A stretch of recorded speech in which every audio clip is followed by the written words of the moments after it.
Business Radio. In the heart of Accra, nestled in the vibrant neighborhood of East Legon and New Beacon, a 360 multimedia firm has emerged. Introducing Z Multimedia. With a steadfast focus on lifestyle, leisure and business, we set out to bring high-value oriented programs that capture and desires of our audience. From the captivating airwaves of Z 101.9 FM to the dynamic visuals of Z TV and the innovative realms of Z Digital and the incubation of advanced technological knowledge at Z-Tech, every facet of modern media is meticulously curated to engage and inspire. Also, let's not forget the New Finder newspaper, now under the Z Multimedia umbrella, delivering insightful journalism with a business focus. Join us on the journey where innovation meets inspiration, where lifestyle meets leisure, and where business thrives. Change is here. Z Multimedia, your lifestyle, leisure, and business platform. It's your lifestyle, leisure, and business radio.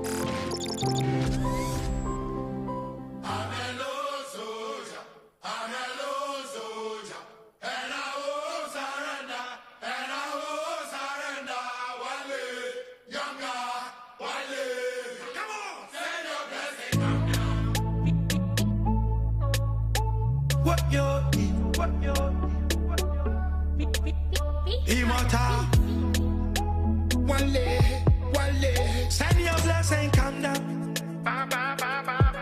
Jaja, send your blessing, come down. Abrami boy, me many marabiadia. I just want food.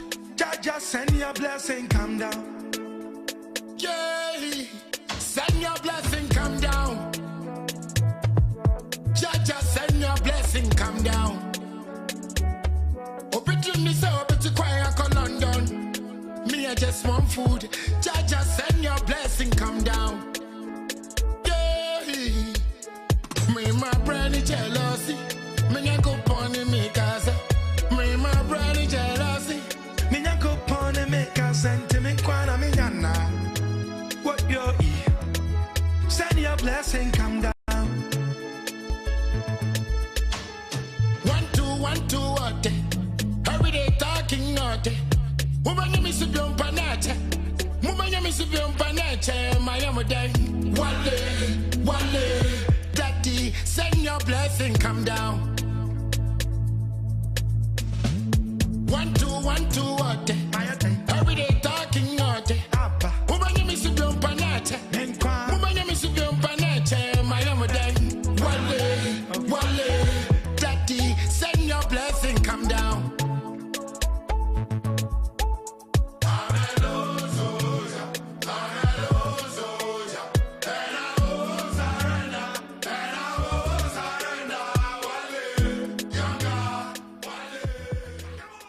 Hello, good evening, and welcome to I Have a Story to Tell on ZFM 101.9.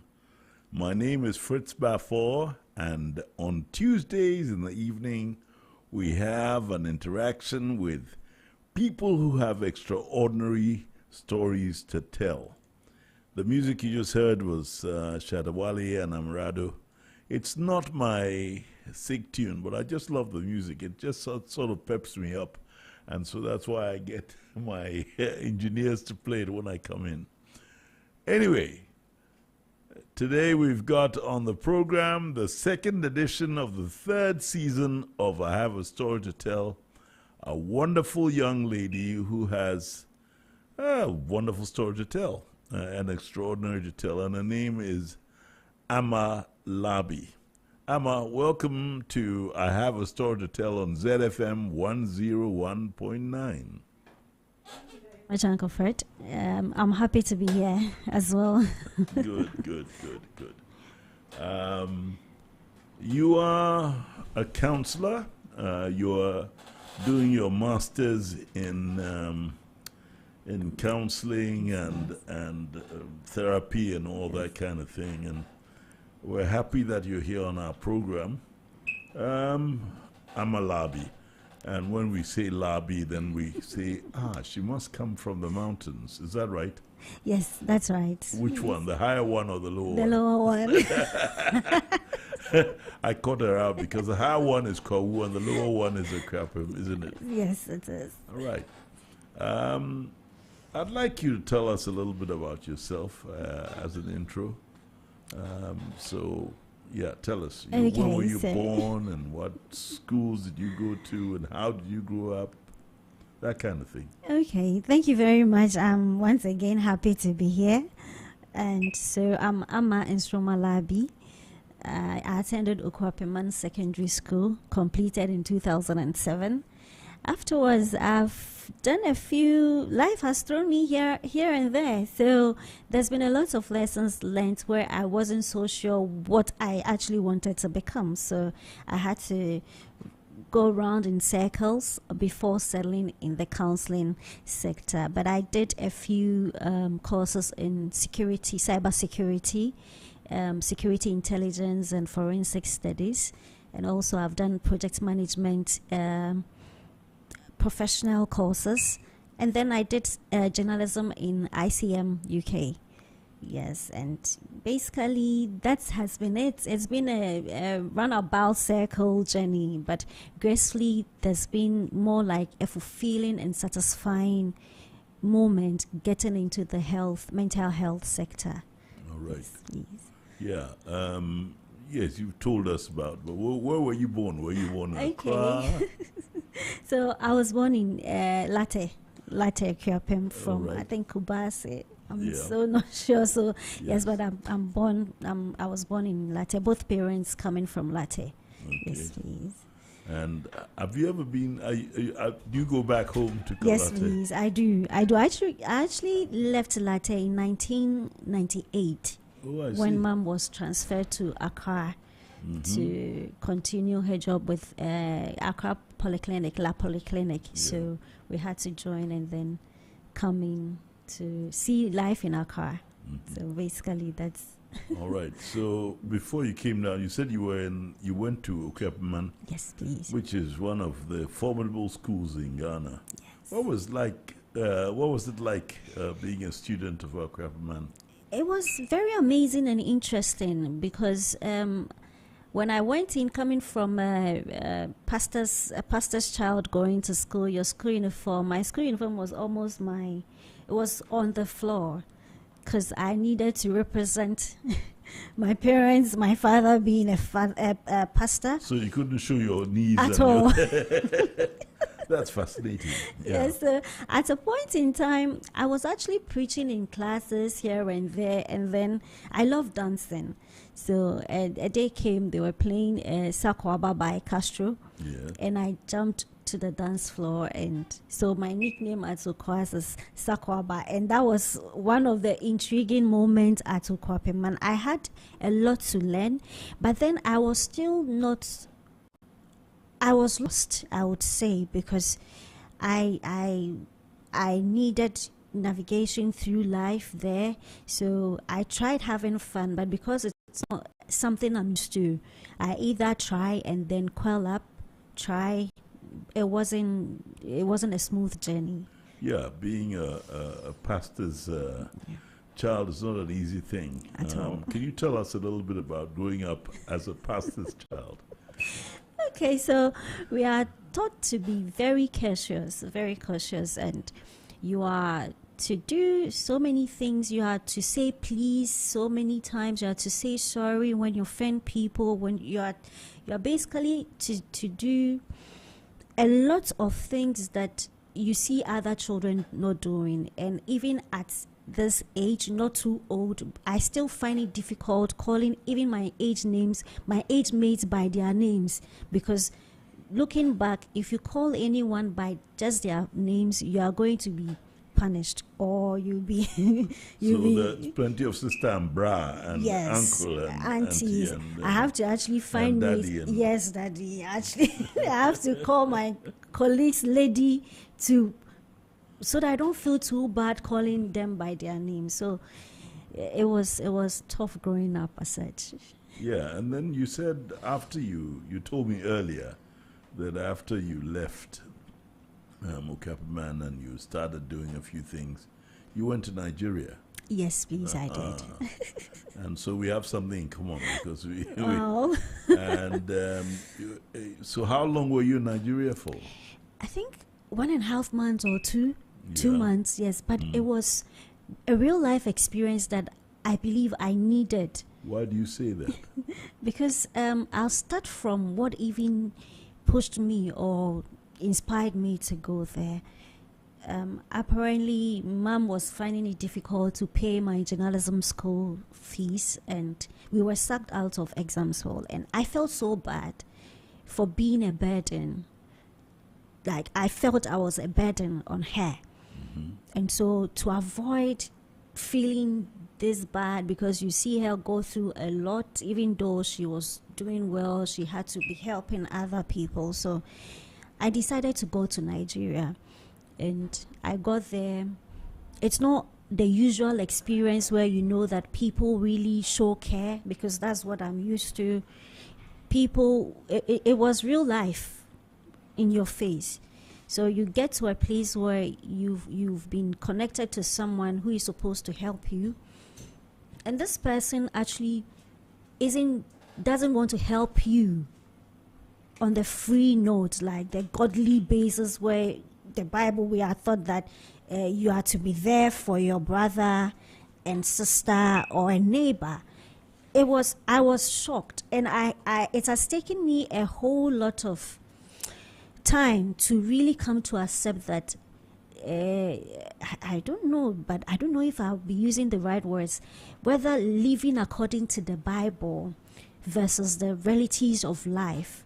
It's tough juggling between the two. So apparently, I stayed with this young man for 2 days. I got to Nigeria August 3rd,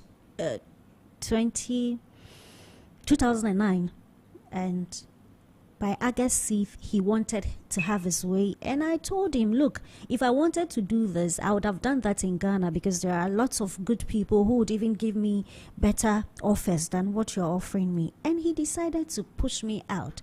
Now, I also decided to, by then I had completed the journalism. No, I was in the process of writing ICM UK final exams, and then I had to travel. So I went out to look for a job in one of the top Lagos-based media stations there. And I met someone who was willing to help. He was one of the sons, or he's a son to one of the Alhajis, well-known Alhajis, and he offered to give me a place. Already I had an offer that I could be let to sleep in around for money.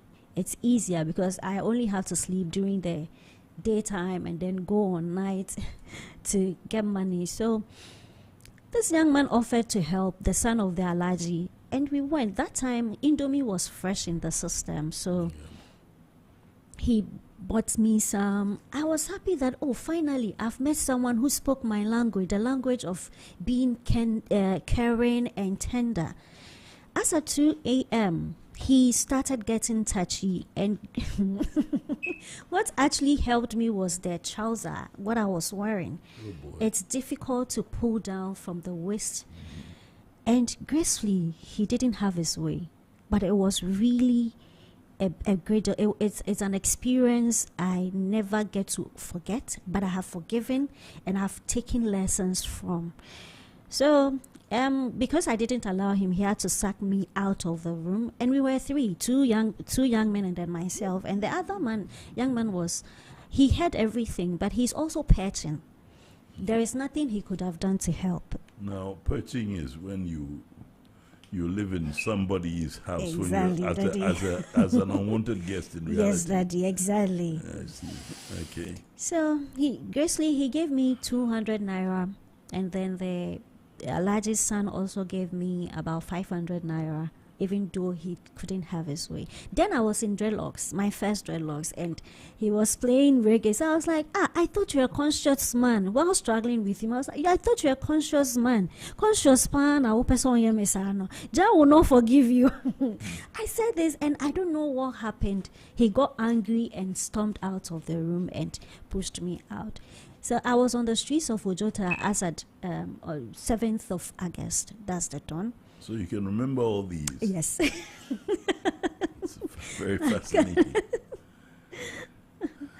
Yeah. So we're on, I have a story to tell on ZFM 101.9. I'm your host. My name is Fritz BAFFOUR. My guest is Amalabi, who is training to be a counselor. She has an extraordinary story to tell because she's had a journey that I think a lot of young women and men can relate to. She's telling us about some of the struggles she's had as a young person. She ended up in Nigeria for a short while, and she was chanced upon by somebody she thought would help her. Anyway, you left Lagos and you went to the Delta wonderful State. port city of Warri. So tell us about Warri. Okay, so Daddy, before that, I'll go back a bit. I had to walk.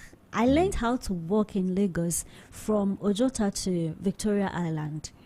And then I had some That's young... a long journey. Yes, very. And it was late in the night. Unfortunately, I came across a one-armed man who wanted to help, but then the wife takes care of the home, so he couldn't assist. And I got to Victoria Island, and I met some children. Yes, please. They were younger. So you just, when this unfortunate thing happened, you just decided to go in any direction. Yes. Yes, You're please. a very brave young lady. Thank you. Because Nigeria is not easy. And I can tell you that because I lived there. You know, I mean, I love Nigeria and I love Nigerians. But Lagos is a very, very fast-paced city. Yeah. And if you don't really take care of yourself, you'll find yourself in a situation you wouldn't like. Yeah. So go on, tell us your story. So, I walked and then got there, and I told them, they were younger children. Yeah. I told them I had to lie. I was like, we came for a project as journalists, and my colleagues left me. So I need a place to base before I continue. And then I was going to Warri, that's Delta State, because I had heard the place had the feeling of Ghana. So I just wanted to leave Lagos. And so these children were very helpful to me, and it's actually has helped me become helpful to others, whether I know them or not. So they took me to the imam there. They were having, I think, a marriage ceremony or a festival, and they gave me a place to stay. I had a young man who had a sore on his leg. He chatted with me throughout the night because he realized I couldn't sleep throughout. Then too, I didn't understand life at all. I didn't understand life at all. So he took me through and I was upset. Why are you asking so many questions? Because this time of my life is difficult. I don't want too many questions. And the next day, the children contributed and gave it to me. Children. They contributed and gave it to me as a TNT because I told them I didn't have, and indeed I didn't have money. So before getting to Victoria Island, I had begged on the streets. So I meet anyone, I beg for money. If I ate the puff puff, that's what I ate the whole day. Puff is what do you call it? The buffalo with the egg. Yes, that's right. And then it's a donut with an egg. Yes. So they contributed and gave it to me and made sure I had sat in the vehicle. The vehicle had moved before they went back home. And I was very touched. Now, I just want to get something. You left Ghana. You didn't know anybody in Nigeria. And you went to Nigeria. Yes. Because you wanted to get away from a certain situation. Yes. That took a lot of steel as a young lady. All right, so they helped you through and you went to... Yes, I got to Delta State. So I got there late. But did you know where you were going in Warri? You just went to... I just went there. Because I learned it has the feeling of the Ghanaian system there. So I got there and got a guest house to live in. And there was a pastor, an evangelist. And he told me he could connect me. Again, I wasn't so much, I didn't understand life. So I was like, Osofo, you want to connect me to a man? Is it that I'm not understanding this whole thing called life? And he said, life is war. Life isn't straight. There are certain curves you have to go through to get to the top. But I told him no.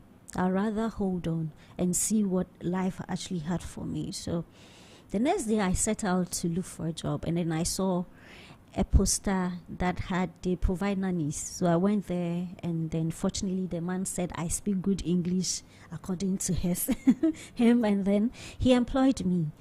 So he took me home, and then his wife thought I'm one of his concubines. So there was another experience where I was chased out of the home, and then he took me to a friend of his, brother Daniel, and then his ex-girlfriend, that is Okemute. They were also very good to me.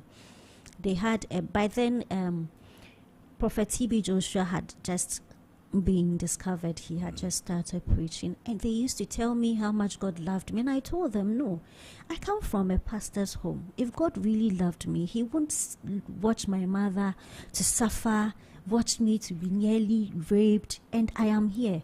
So they kept encouraging me, and they made sure I ate morning, afternoon, evening. They never made me lack, and I'm very grateful to them. So from there, Mom had to push me to come back to Ghana to write my ICM exams, which I did. And it was such an experience. I would have done the same, because as a father of girls, mostly, I've only got one son.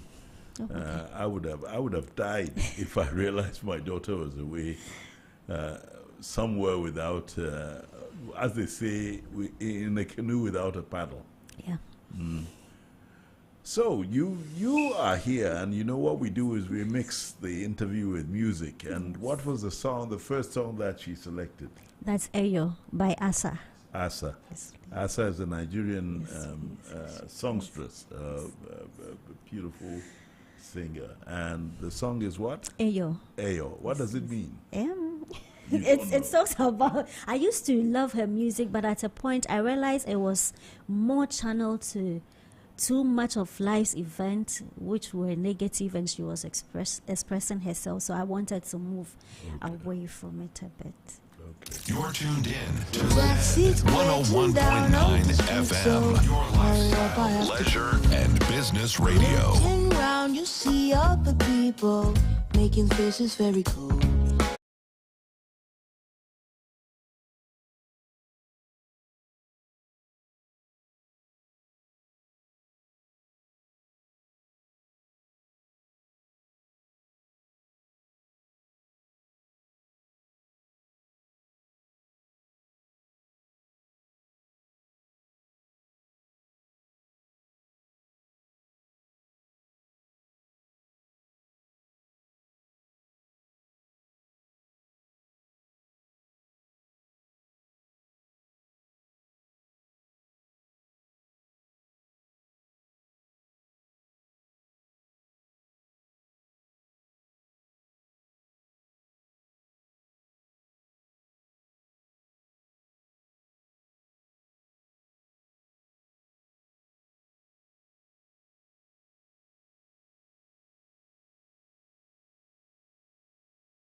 And that was the first selection by my guest, Amalabi, who is training to be a counselor. And one of the great things about my program, I have a story to tell, is to get people, because I know everybody has a story to tell, an extraordinary story to tell. And right from the start, her story has been extraordinary.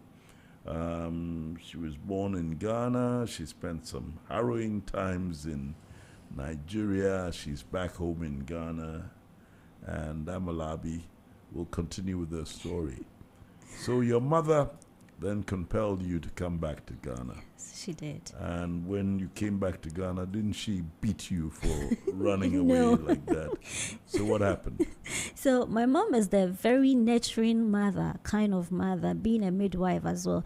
But before that, I was a house help in Nigeria where, according to the cook, you are made to eat leftover foods by the masters. So we ate leftover foods and we continue the journey. So back to Ghana, mom ensured that I was okay. She had always ensured that I'm okay. But then I felt I was so much of a burden. She had to go through all that, taking care of myself and my younger sister. Why did you feel that you were a burden? I just saw her experiences in life. She had been through life herself. She's not had it easy. So for her to give birth to me, and then the cycle is continuing, I felt, well, when I'm away from her, it would have been better.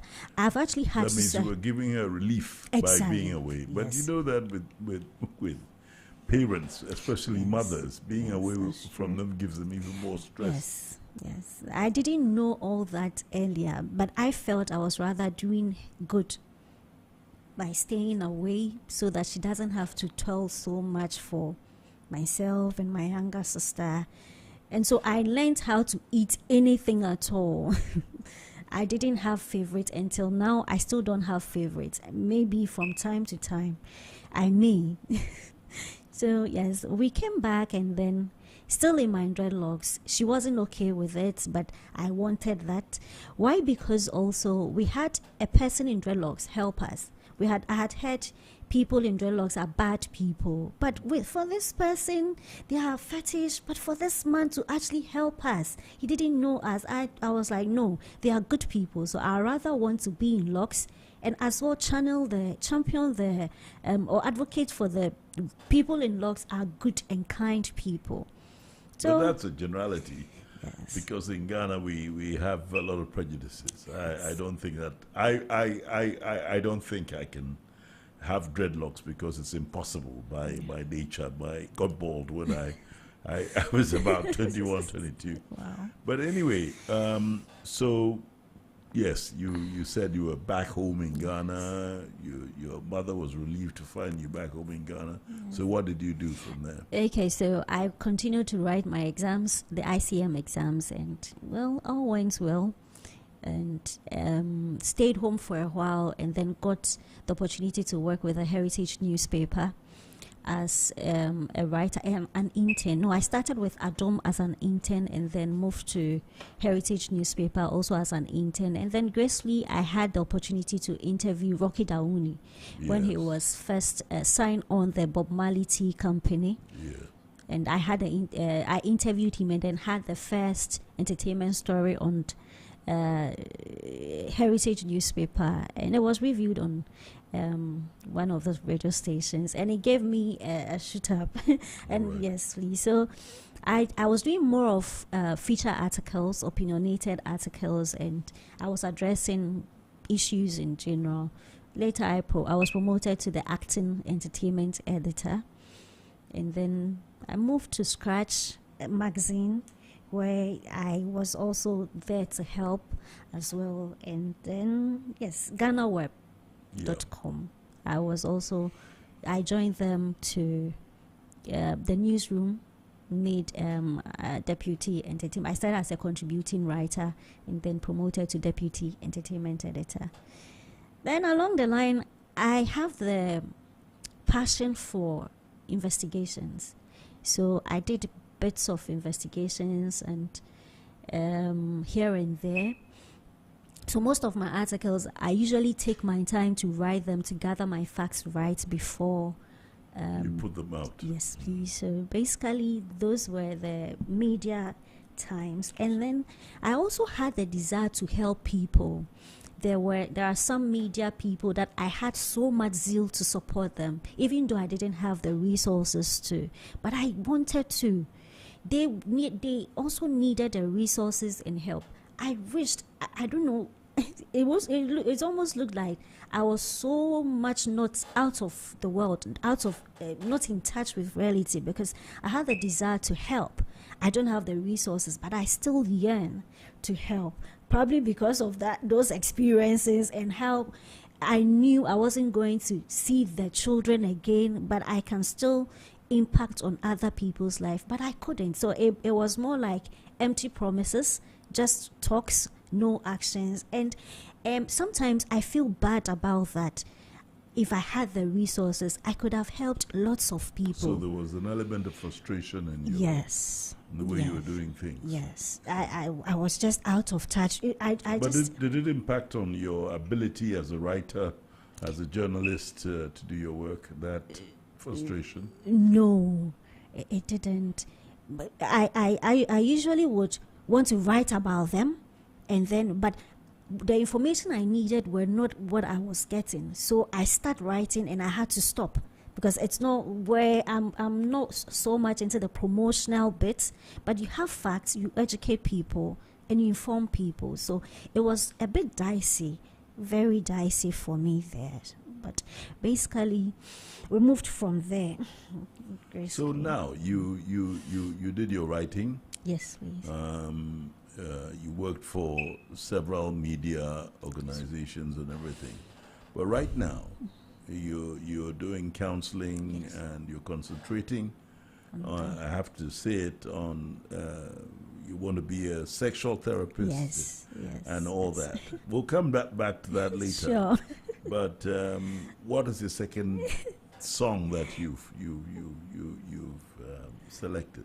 Okay, so that was Linda Radell. That's One Day at a Time. One Day at a Time. That's a lovely song, yeah. One Day at a Time, Linda Randall. You're tuned in to Zed.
ZFM.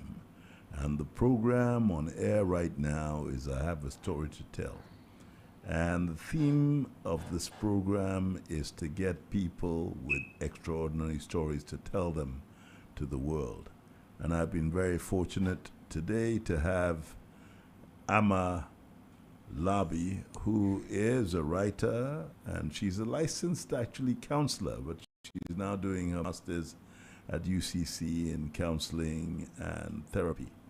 Her ambition is to become a sexual therapist, and in telling us her story, she's told us that she went to Krapaman. She was born in Late, which is in the eastern region of Ghana. She went to Krapaman. She had, as I said earlier, a harrowing experience of living in Nigeria. She's the daughter of a pastor and a midwife, and so she said she was a little innocent when she came out of school and she had these experiences. And so she's telling her story. But the departure from our previous programs is that we're very fortunate to have the lines open at a certain time, and the number will be 0544 321 1019. I'll repeat that. 0544 321 019. And then we have a landline which is 030 395 6641. I'll repeat that. 030 395 6641. And if you feel like asking us questions or you want to say something to us, you can use those numbers and we'll interact with you during the program. So, Amma, you left writing and you decided to concentrate on being a counselor and a therapist. Tell us about that progression.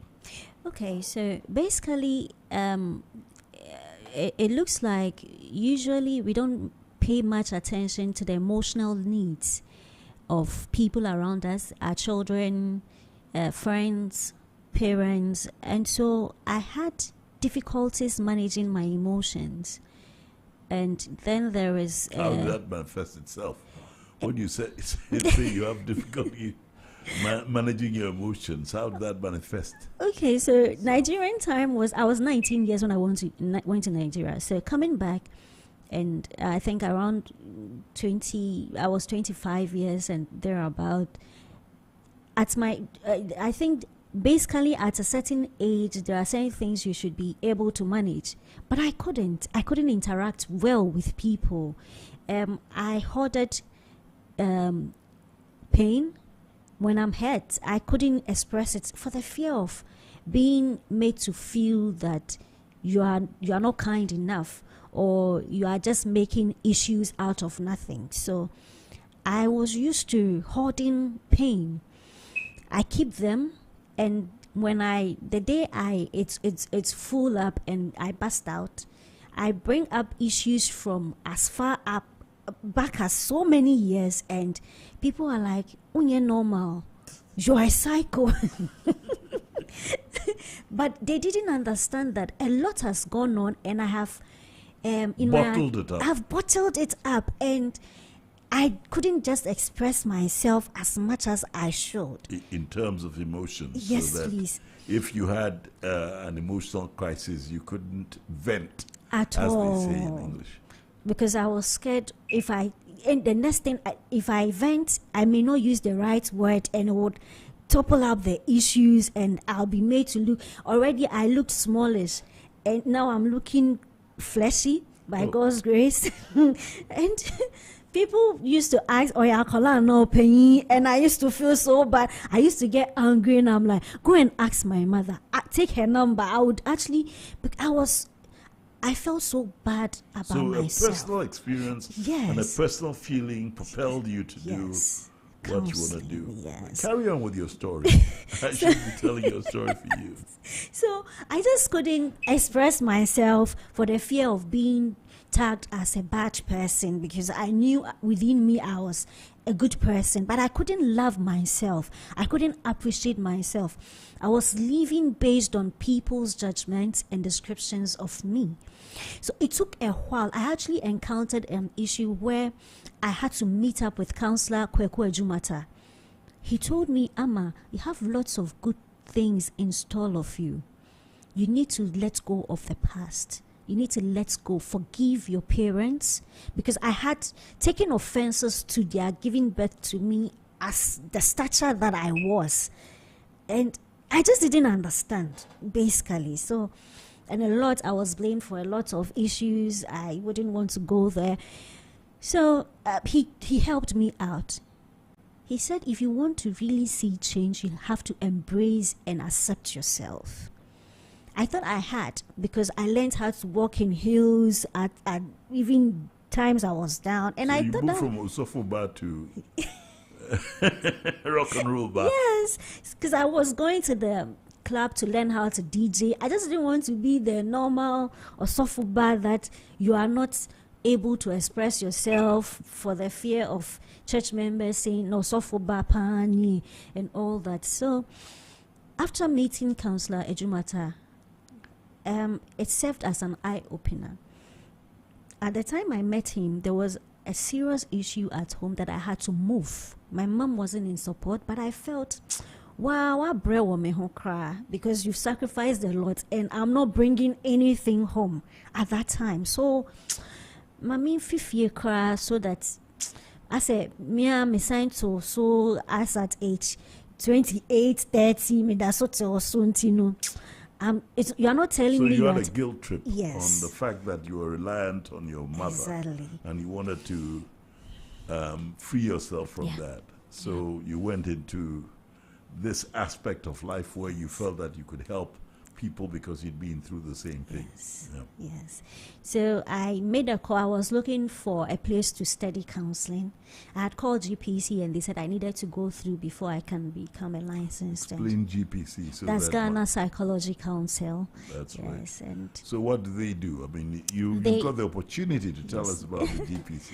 Okay, so Ghana Psychology Council, they are in charge of licensing counselors, educated or trained counselors in Ghana under the jurisdiction of Ministry of Health. All right. Yes, so I had the opportunity to school with College of Counseling and Psychology, which is now Ohineba University College of Counseling and Psychology. And gracefully, my practicum reports topped, and I had distinction as well. And I had the opportunity to work right under the founder of the school. So it helped me. I battled with anxiety, and I do not usually like to. I have that fear of having so many people around me, especially with the experience I had in the media where I am pushed to want to help, but I can't help because I don't have the resources. So having people reach out, I love helping people, but having them reach out in quite a number of them really made me feel anxious and I couldn't express myself. So you call me, I wouldn't pick. Well, there are times odd calls came in at odd times and I still couldn't express myself. It becomes difficult walking to people to share the problem I'm facing with, because I had an experience where I did that and it was all over the place. So I chose not to at all. So no blame games. I had to bear my own consequences at this moment, and it's been worth it. So, right now you do counseling. Yes, you get people to come to sit down with you, and I'm sure that because you've been through it yourself, you're far more adept at sorting out people who have their problems. Gracefully, but it's still a learning curve. It's quite a long journey to go. Sometimes I get it wrong, sometimes it's right.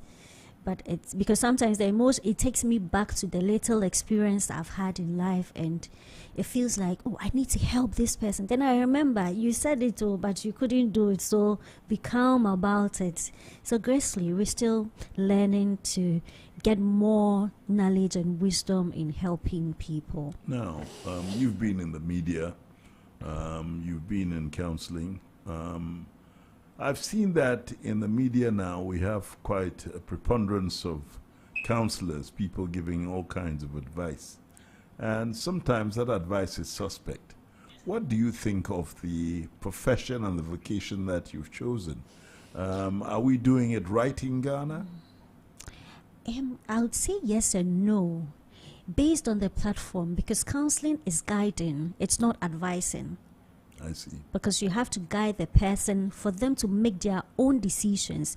It's just like a person not knowing what to do with themselves, but they know they actually have something to do with themselves. So you ask the right questions to help them that, okay, if you want to become a teacher, you can't just do any course. These are some of the courses, but which level of education would you like to teach?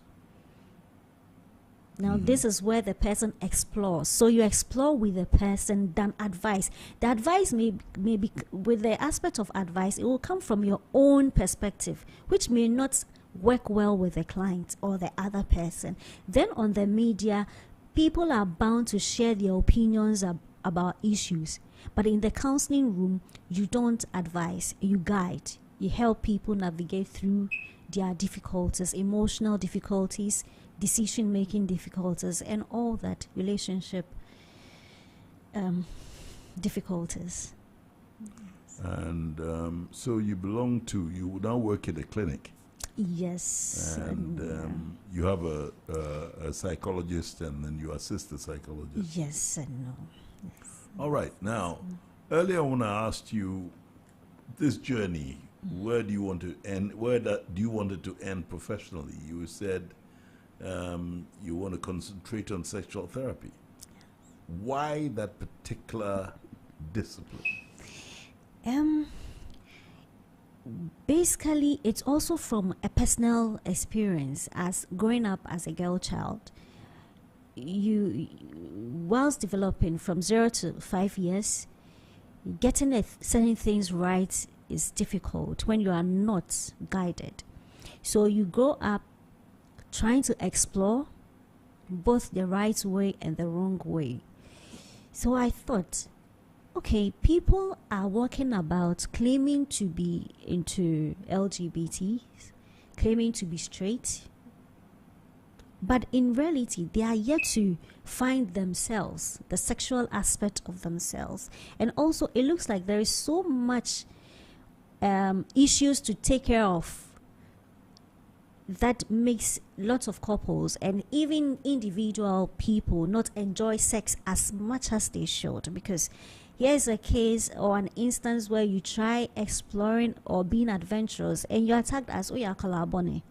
So we need more of that education to help us through some of these challenges, because there are so many sexual disorders that we overlook and take it. We only look at it from the normal daily thoughts. That's what I want to ask you. I mean, in Ghana, the sexual topic is not something that we're very comfortable with.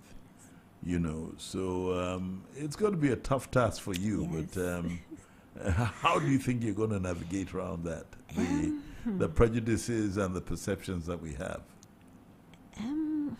That's going to be more of group activities where we'll have people share in anonymously their sexual difficulties, and it will be addressed. So I believe from time to time, a lot of activities and plannings will go into using the right strategies and channels in putting out these educations. Can I ask you that the course you're doing, are you finding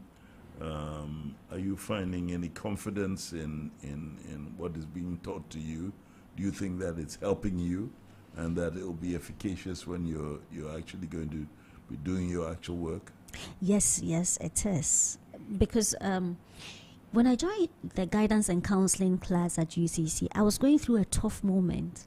And then Dr. Lydia Denchi, she said, sometimes you think so irrationally that you connect all the dots and it makes perfect sense. And that at that moment, it was a situation I had found myself in. I had connected so many dots and they actually made sense. Then she said that is irrational thinking. Mm-hmm. And she taught us about so many theories. We've done the Albert Ellis, which is the REBT, Rational Emotive Behavioral Therapy. We've done the cognitive, we've done the psychoanalytic, and then transactional analysis. That was where I realized that, okay, conflicts happens when you are not on the same ego state with the person you are interacting with. Because you may be in the parent critical ego state, and then the other person responding will rather respond in their child ego state. All right, so we're talking about you're giving advice, and you think that your parent, and you think that the advice you're giving is from a certain level. Yes. And the other person thinks that, let me enjoy myself. Why are you, being overburdening me? I cannot. I just wanted to bring it down to a certain level because you're getting very technical. You understand? Sorry about that. Yeah. No, nothing to be sorry about. That's what you're comfortable with. Yeah, go on. So okay, so I actually got to work on transactional analysis, and I was like, okay. So before we came in, you told me about interaction. Yeah.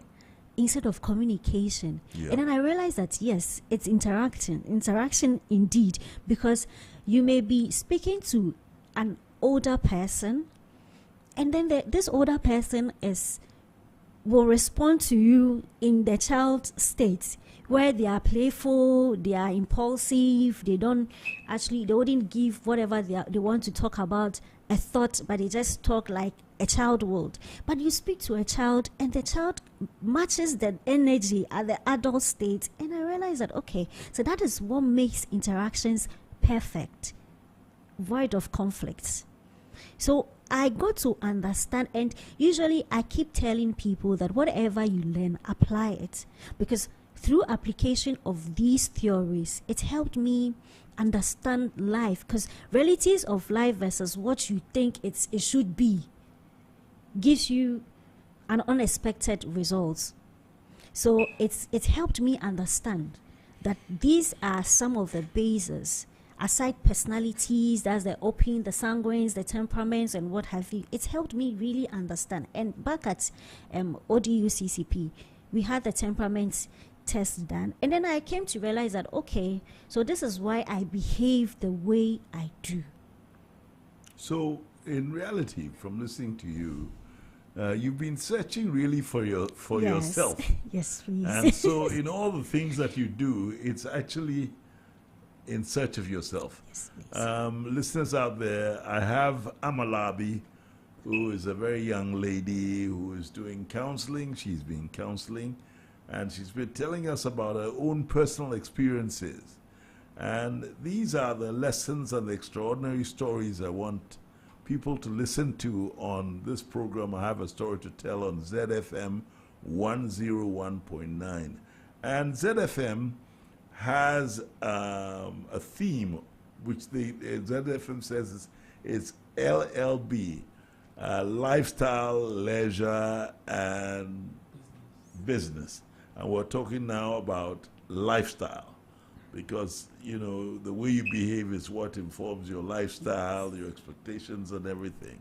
And I have Amalabi, who is here on the program, to, tell us her story. And I want you out there to respond. And you can call us on 054 432 1019.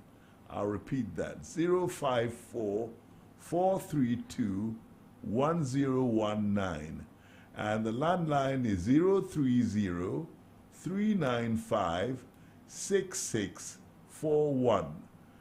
I'll repeat that, 030 395 6641.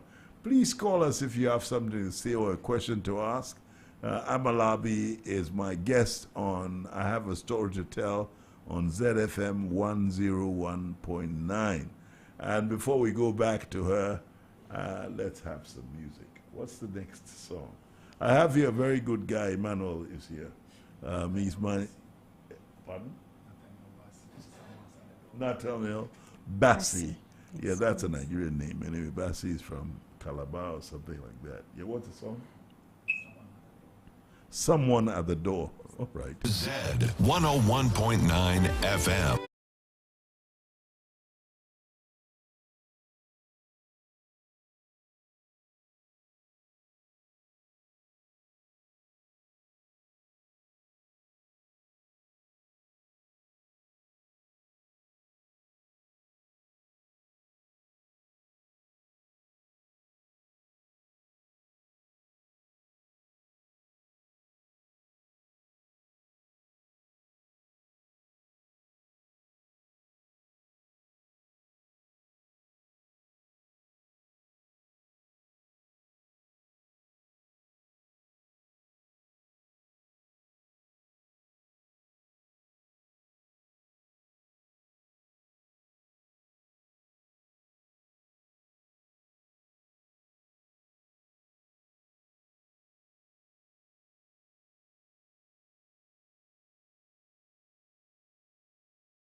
No One Knows by Asa again. You're tuned.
From East Legon in Accra.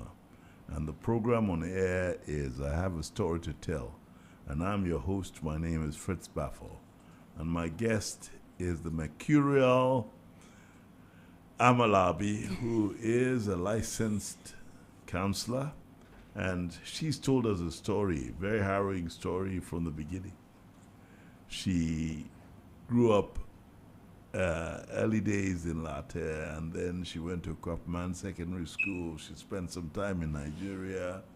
Then she trained as a journalist, worked for a few media houses, and now she's into counseling and helping marriage guidance and things like that.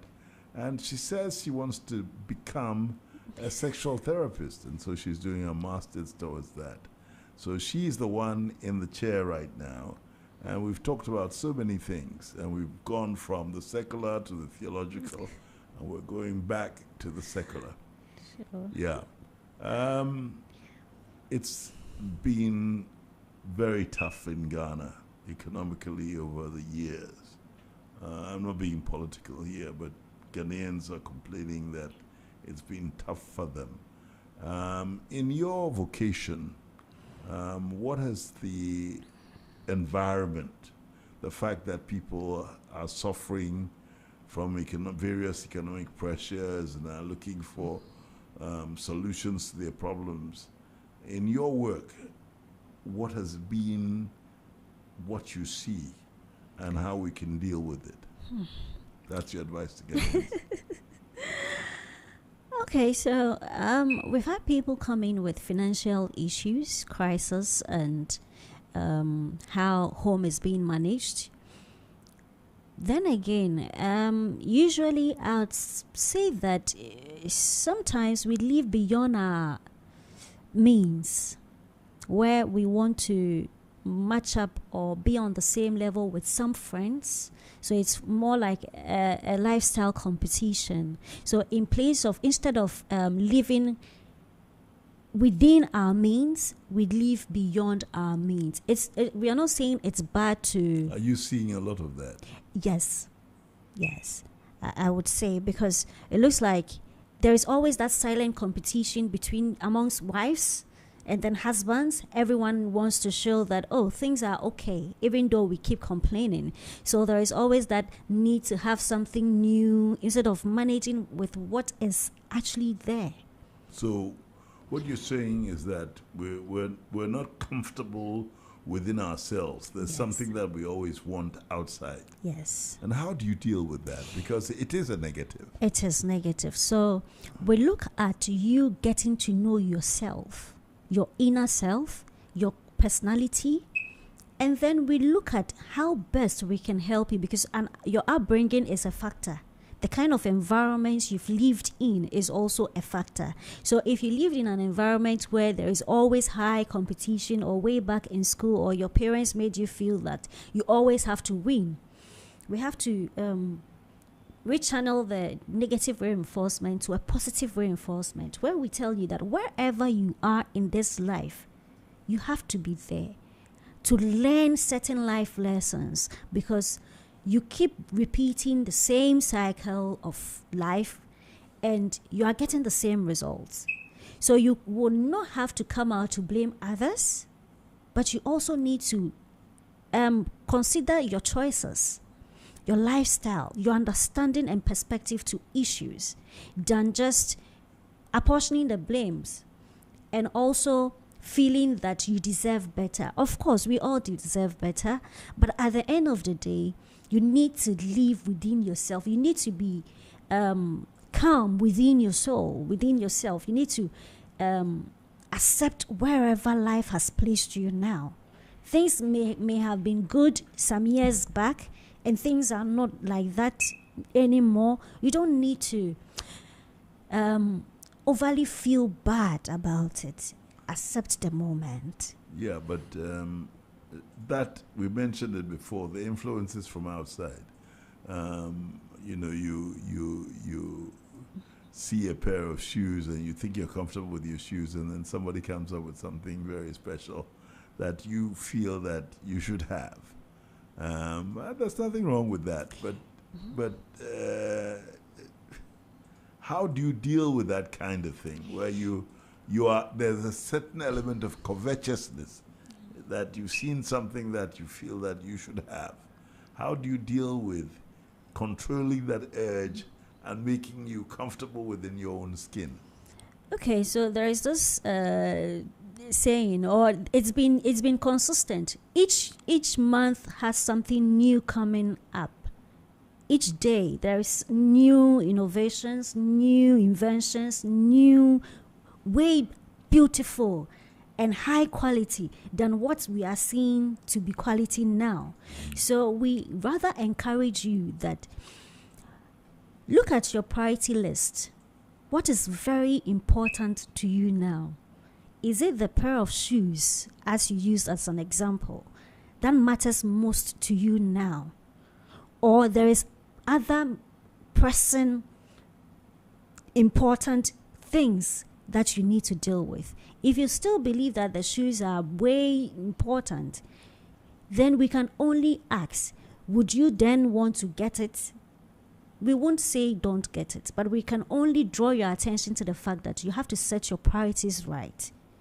For instance, I think last week when I came on the morning show and I was saying, I will use myself as an example. Some time back, I saw a very beautiful dress. And it's not just that some time back. I keep seeing beautiful clothes, beautiful heels, beautiful things. And I tell myself, Minyana Mesha, it will look so good on me. But now too, I'm going to school. I'm paying fees. So And so if I get the shoes, would these shoes take me to the school? Because when I'm going, I wear sandals. Church, I'm even barely able to go to church. So I'm looking at the priorities. Okay, I can wear what I have now, go to church, still look good, and focus on what matters most. So in place of my personal priority, I also throw it to you. What is your priority? Do you have kids? Do you have parents to take care of? When was the last time you actually bought something nice for them? When was the last time you bought something beautiful for yourself within your means? So it's more about the priority list. Know what's important first and not try to be on the same level or try to fit in. Fitting in only brings more, it heightens anxiety. Because if you don't get it and what you have, you feel they are going to laugh at you. But I tell you, maybe the person in it is not too comfortable. They have to actually get it to keep up with appearances. So just get your priority list right. Attend to things that are most crucial and important to you now. In the future, those shoes that are very beautiful today will not look good anymore. Just like olden days when we have the 5.5 silvers, now nobody wants them. We want the non-stickers. These diamonds, there are a series of new designs. So if you get it, what you think is fashion today will die off. It will fade off the scene, and another high-leveled or improved version will keep coming. And that time, if you were really able to channel your focus on your priority list, you realize that that person can't afford what you are able to afford, which is the latest in town. Right. We're on ZFM 101.9. The program is I Have a Story to Tell. My guest is Amalabi, who's a licensed counselor and is into marriage guidance. She was a journalist, trained as a journalist, and she's aiming to be a very successful sexual therapist. We've touched on that, and now she's giving us advice because I'm talking about the positives of her observations in our society. And we're just talking about keeping up with the Joneses, which is a trend that is happening very much in Ghana now. Everybody wants to be something. People want to drive the fastest cars, the latest cars, wear the best dresses and everything. And how do we cope with that? Because it leads to quite a few people living beyond their means. And that is a story that our mercurial lady in the studio is telling us. Now, Amma, we're coming to the end of the show. We've got a few minutes to go. Is there any hope when you look at Ghana? Do you think we'll get there and become the nation that we've always wanted it to be? And tell us how, from your point of view, we can do that. I'd say yes, we will get there. We can't get there when we start shifting our priorities right and also not thinking all about me, the self. Because once the self become a priority, you lose focus of making the right decision, because now you become selfish instead of being selfless for yourself and then the motherland. So yes, we can get there. We just need to adjust and do a bit more of stepping out of ourselves and analyzing situations, not just from our perspective, but for the future's sake and our generations to come. Yeah, you've said something, but how do we convince the young people in our society, the ones who are going to take up the mantle of nationhood? How do we convince them to work together? We have problems in Ghana. We have the division, the political division. Someone belongs to one party, the other person belongs to another party, and the twain will never meet. And it isn't necessary, because as I'm sitting here, I belong to a political party, but I've got cousins I love intensely who belong to the other party. Now I'll continue loving them, and because I belong to a generation where those things are important. But in Ghana right now, you see a certain stridency where people are strident about their beliefs and the differences between they and other people. how do you pass the message on to your generation as to coming together, working together to make this country such a great country in terms of the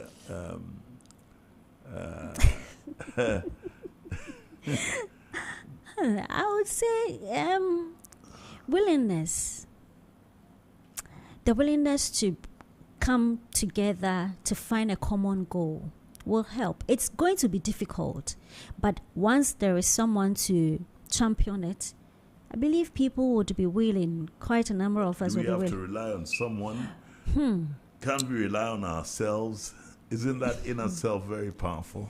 The fear of being the fear of being judged, or the fear of being manhandled. I think some months back we had a couple of people advocating Stop Galamsey, and they were all they were arrested and what have you. They still did it. So it looks like someone has to start before we get the strength or get the zeal or the willingness to as well join in. But it's more about fear versus need of change. So we need to strike out the fear. We have to rise up above it. And in the end, we still would need someone to lead, and then the following would happen, I believe. Now, let's go to our schools. We're talking about the very young generation to come. Do you think we're doing enough to educate the young ones to cope with the social challenges that they face now and they will face in the future? You as a therapist, you as a counselor, do you think that we're doing that? I'd say yes and no. Yes and no, because at a point in time, life challenges crosses paths and people are unable to manage themselves and the situation. So instead of seeking assistance, we look out to vent indirectly on these children or people we interact with. So we are trying to, many are trying to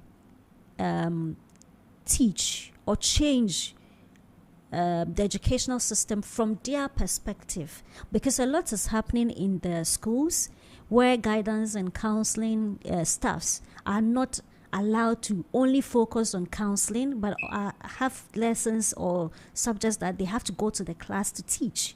Yeah. And that is another situation that is being advocated for. We need that liberty to focus on helping these children. Yeah, because in the last few months, we've had one murder in a school. We've had violence meted by mates on another and all that kind of thing. I know when I was in secondary school, as a Nino boy, you were homoed, and there were some very wicked boys, but it didn't go that because we had that discipline. Yeah.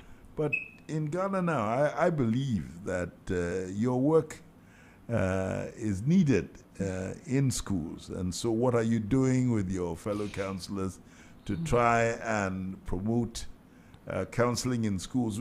It's not only counseling in terms of psychological counseling, but you also need job counseling, vocational counseling and that kind of thing. What are you doing with your group of people to help in resolving this issue? Okay, so I think the last time we had this conversation on the platform, I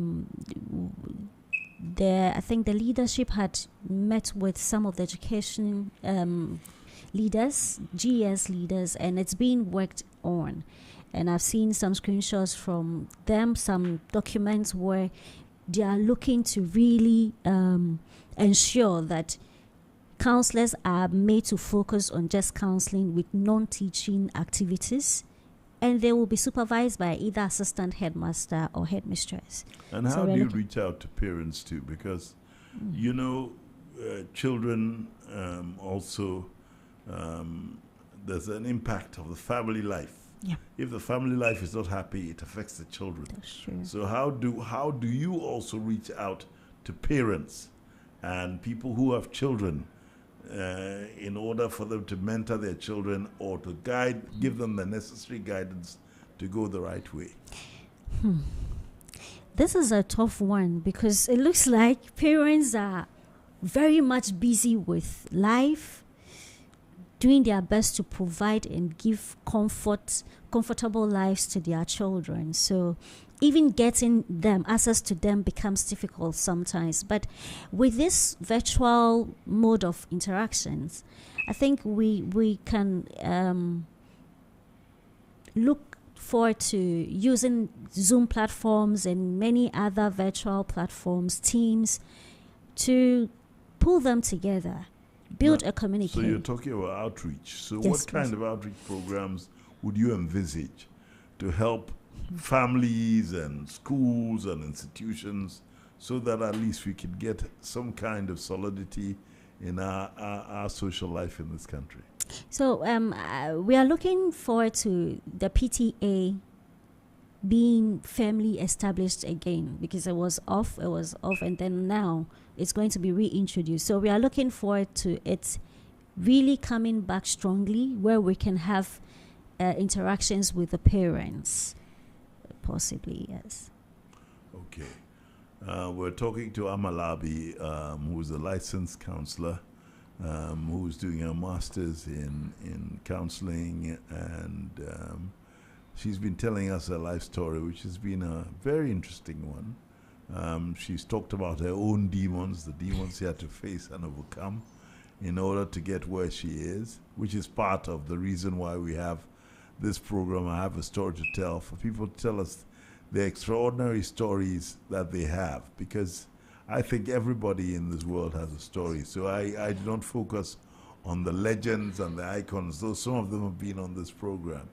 And Emma's been a very interesting story that she's been telling us about her life, her vocation, and things that have happened to her. I did talk to you about Ghana and your feeling that can we make it, and when can we make it, and all that kind of thing. But what kind of advice would you give first to the girl child in this country? Because they have a very tough one because of the prejudices and some of the traditional practices that we have that hold women back. Then we'll go to the boy child. Because I'm a boy child. Okay, so I'd say they should seek help from the appropriate sources when they are having challenges. Who are the appropriate sources? That is professional counselors, so that in a system where whatever you say to a friend may end up to the hearings of an entire community. So they should seek assistance from professional counselors. But the professionals, are you actually sending word out? To find out that there are counselors available is a very difficult position in Ghana. We do, but it's just that we are not permitted to advertise. But we can actually put together outreach, probably tag it as a girl child moment or something. But I know there are the Ghana Psychological Association do most of these outreaches, and they go to schools to meet with some of these students, and they talk about some of their challenges. But I believe that when we are able to do more of it, it will help ease the girl child challenges, because it takes me back to my childhood. If there was something in existence like this, I believe I could I appreciate where I am now, but I would have understood life in its general context. But God's time, God has his own ways of doing things, I'm sure. I'll come back to you. I think we've got a song. Which one is it? Oh, Oba Christie. Obapa Christie, yes. Obapa Yes, Christie. please. Okay. You're tuned in to Z 101.9 FM. Lifestyle, leisure, and business radio.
program is I Have a Story to Tell, and my guest is Amalabi, who is a licensed counselor and is now training to go really, really up. She wants to be a sexual therapist. She's given us the reasons why she wants to do all that. She's told us her story.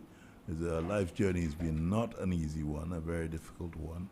She's just talked to us about her advice on what to do with the girl child, and now I want to talk about the boy child, because there are complaints from certain quarters, and I don't really have an opinion on that.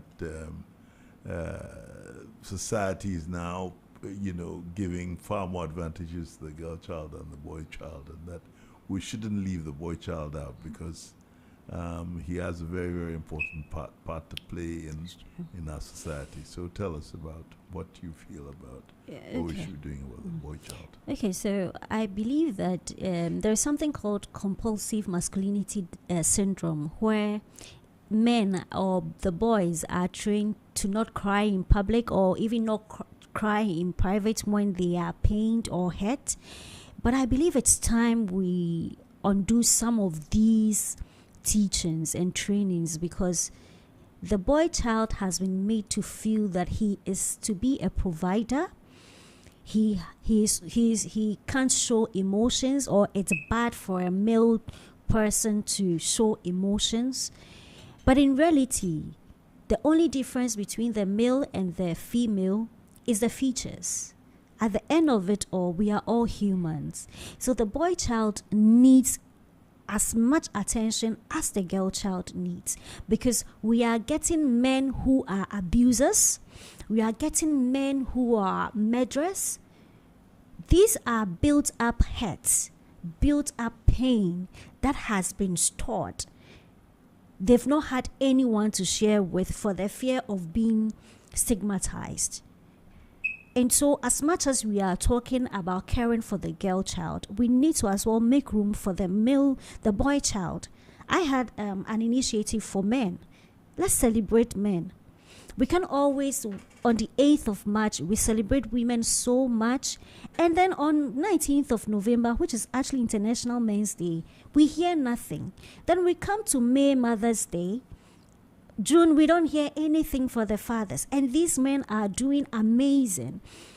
It actually took me so many years to actually realize that men go through a lot emotionally, but they are unable to express it, because once they do, they'll be stigmatized. So as much as we are calling in for girl child support, we should as well call champion male child support.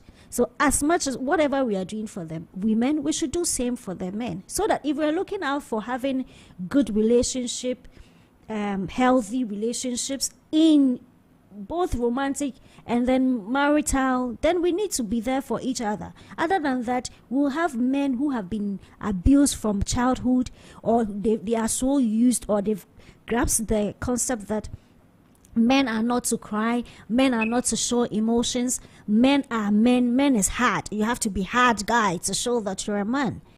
It's not real. Once you're a man, you are human.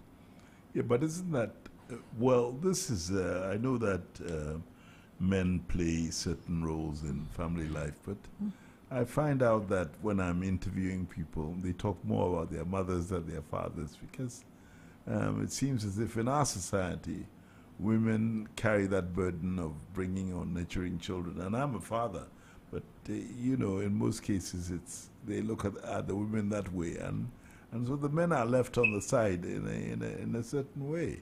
Because when you're a provider, you're out there working, and the children will not see you. But women, they will look after their children. The children will see more of them than the men. So that is how do you deal with that kind of situation?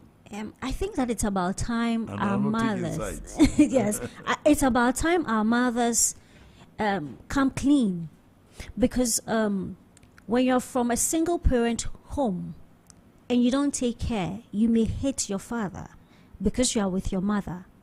And Sigmund Freud would say the stages. The child is so glued to the mother because there is that bond from the inception of the child, 0 to as long as you are living with your mother or you've built that bond with your mother. But we, the women, we need to tell our children that your father is putting in a lot of effort. So you're not seeing them at home. Doesn't mean that they are not present. But that is why they make us, we've been available for you. But your father has been very, very impactful in your life. So it's more about we women also putting in words for the fathers. Because as much as we sacrifice a lot, we do so much, and the children see the physical aspect of it, the financial, the emotional aspects also comes to play. So we need to try and speak. We need to be there for the fathers as well. We need to put in some words for the fathers as well, so that it's balanced out. Because at the end of the day, a child may grow up not liking the father so much because of the fact that the father was not present. But the father was indeed out there working so hard to provide for the family. Well said. As I said, I'm not taking sides on this matter, but it's been wonderful talking to you. We've still got a few more minutes to talk. Sure. I'd like to remind my listeners that we're on ZFM 101.9, and the program is I Have a Story to Tell. That comes out on Tuesdays from 7 to 9 o'clock. And my guest today is Amalabi, who is a licensed therapist and counselor and is doing her master's to improve on her vocation. And she's been talking about her life story and also the professional side of her life. A daughter of a pastor and a midwife. She's been out of Ghana. She's worked in the media and all that. And, you know, before we go, we've got some music to we've got one song to play, haven't we? Yeah, but before we go, what would be your advice to Ghanaians? Because we love this country, and I think that I'd like you, because of your experiences and the fact that you're a very solid young lady, to give a word to your fellow citizens.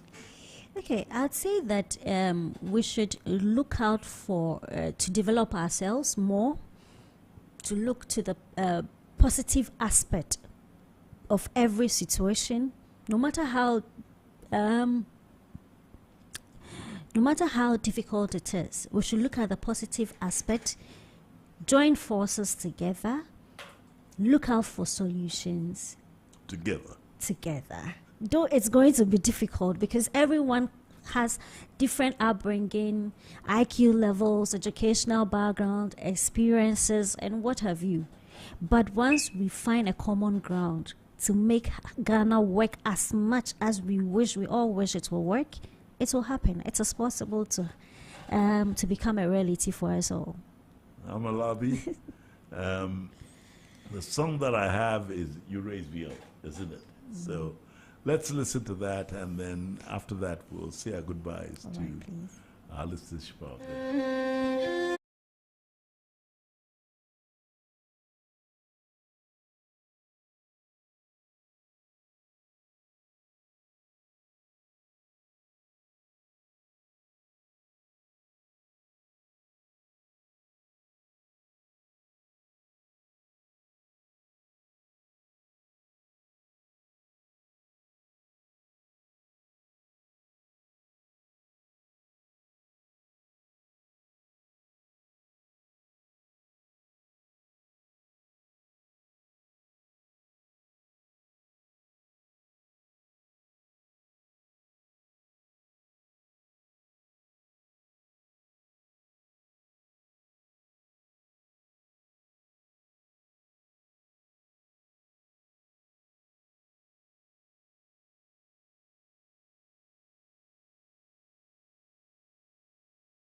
This program we've had tonight on ZFM 101.9.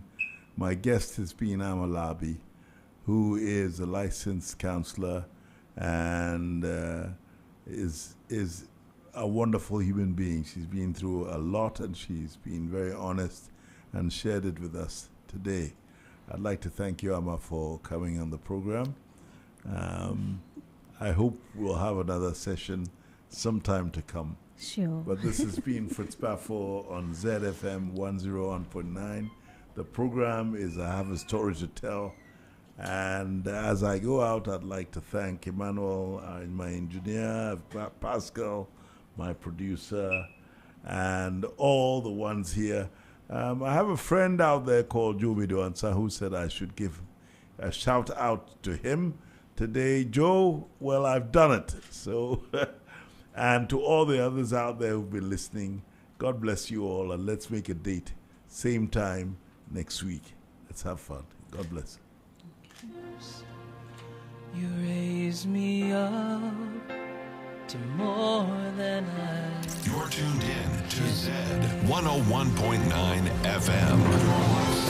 Leisure and Business Radio.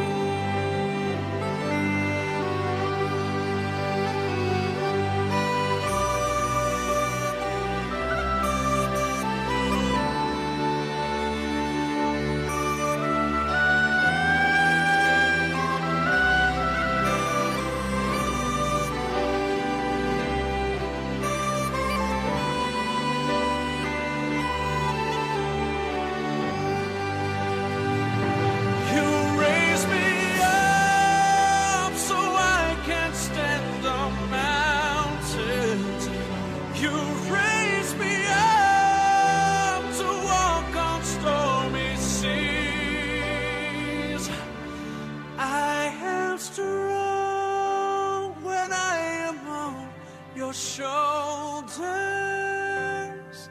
you raise me up to more than I can be.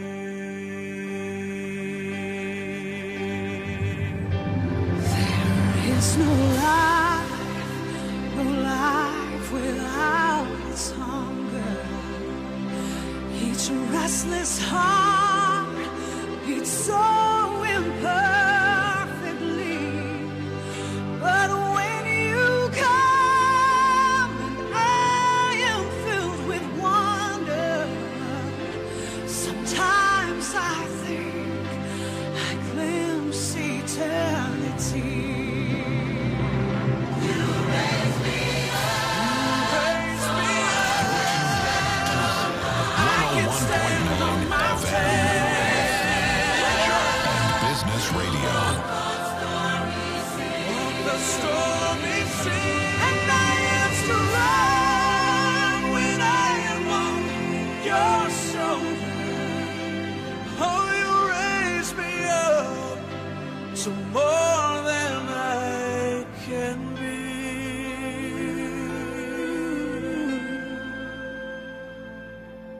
You raise me up to more than I can be. It's your lifestyle, leisure, and business radio.